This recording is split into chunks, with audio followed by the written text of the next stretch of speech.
ನಮಸ್ತೆ, ನಾನು ಸ್ವಾಮಿ ಮಾತಾಡ್ತಾ ಇರೋದು ಶ್ರೀಕಂಠೇಶ್ವರ ಪ್ರಾಪರ್ಟೀಸಿಂದ. ಒಂದು ಲ್ಯಾಂಡ್ ಬಂದೈತೆ ನೋಡಿ ಸರ್, ತುಂಬ ಚೆನ್ನಾಗಿದೆ. General property, red ಸ್ಯಾಲು.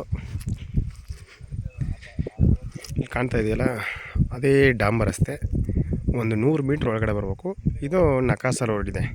ಇದು 35 ಅಡಿ ರೋಡು ತೊಗೊಂಡಿದ್ದಾರೆ, ರಿಜಿಸ್ಟರ್ ಆಗಿದೆ. ತಮ್ಮನಿಂದ ಇವರು ರಿಜಿಸ್ಟರ್ ಮಾಡ್ಕೊಂಡಿದ್ದಾರೆ. 15 ಅಡಿ ರಸ್ತೆ, 15 ಅಡಿ ರಸ್ತೆ ಕೊಡ್ತಾರೆ. ಆಗಲ್ಲ, ಸೂಪರ್ ಆಗಿದೆ. ರೆಡ್ ಸ್ಯಾಲು, ಡ್ರಿಪ್ ಇರಿಗೇಷನ್ ಆಗೈತೆ. ಇವರು ಬೇರೆ ಆ ಕಡೆ ಅಲ್ಲಿ ಕಾಣ್ತಾ ಇದೆಯಲ್ಲ ಮನೆ, ಆ ಮನೆಯಿಂದ ನೀರು ತೊಗೊಂಡಿರೋದು ಇಲ್ಲಿಗೆ. 3 ಎಕರೆ 4 ಗುಂಟೆ ಇದು ನೋಡಿ ಯಾವ ಥರ ಇದೆ ನೀರು. ಒಳ್ಳೆ ವಾಟರ್ ಸೋರ್ಸಸ್ ಚೆನ್ನಾಗಿದೆ. ರೆಡ್ ಸ್ಯಾಲು. ಮೈಸೂರಿಗೆ ಒಂದು 43 ಕಿಲೋಮೀಟ್ರ್ ಆಗುತ್ತೆ ಲ್ಯಾಂಡಿಂದ. 42 ಕಿಲೋಮೀಟ್ರ್ ಆಗುತ್ತೆ. 1 ಎಕರೆಗೆ ಹೇಳ್ತಾ ಇರೋದು ಇವರು ಬೆಲೆ 33 ಲಕ್ಷ ಫೈನಲ್ ರೈಟ್ ಹೇಳ್ತಾ ಇರೋದು.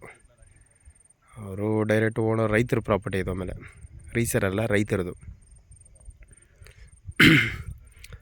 ಎಲ್ಲ ವಿಭಾಗ ಆಗಿದೆ ನೋಡಿ. ಸೂಪರ್ ಆಗಿದೆ. ಜನರಲ್ ಪ್ರಾಪರ್ಟಿ ತುಂಬ ಚೆನ್ನಾಗಿದೆ. ಇದು 15 ಅಡಿ ರಸ್ತೆ ನೋಡಿ. ಅಲ್ಲಿಂದ ಇಲ್ಲಿವರೆಗೂ 15 ಅಡಿ ರಸ್ತೆ ಇದೆ. ಉದ್ದಕ್ಕೂ ತೊಗೊಂಡಿದ್ದಾರೆ. ಆಮೇಲೆ ರಿಜಿಸ್ಟರ್ ಆಗಿದೆ ಇವ್ರ ಹೆಸರಿಗೆ. ತುಂಬ ಚೆನ್ನಾಗಿದೆ ಜನರಲ್ ಪ್ರಾಪರ್ಟಿ. ಮೇಲೆ ಅವರು 34 ಹೇಳ್ತಿದ್ದು, ಡೈರೆಕ್ಟ್ ಓನರ್ ಟು ಓನರ್ ಕೂರಿಸ್ಕೊಂಡು 32ಕ್ಕೂ ಆಗ್ಬೋದು, 32ವರೆಗೂ ಆಗ್ಬೋದು ಅಂತ ಇದ್ದಾರೆ ನೋಡಿ ಸರ್. ಶ್ರೀಕಂಠೇಶ್ವರ ಪ್ರಾಪರ್ಟೀಸಿಂದ ಒಂದು ಒಳ್ಳೆ ಲ್ಯಾಂಡ್ ಮಾಡ್ಕೊಳ್ಳೋಣ.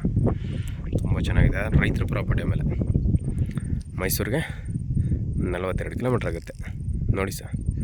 ಇಂಟ್ರೆಸ್ಟ್ ಇರೋರು ಕಾಲ್ ಮಾಡಿ, ಶೇರ್ ಮಾಡಿ, ಕಮೆಂಟ್ ಮಾಡಿ, ಸಬ್ಸ್ಕ್ರೈಬ್ ಆಗಿ. Thank you for watching. ಧನ್ಯವಾದ.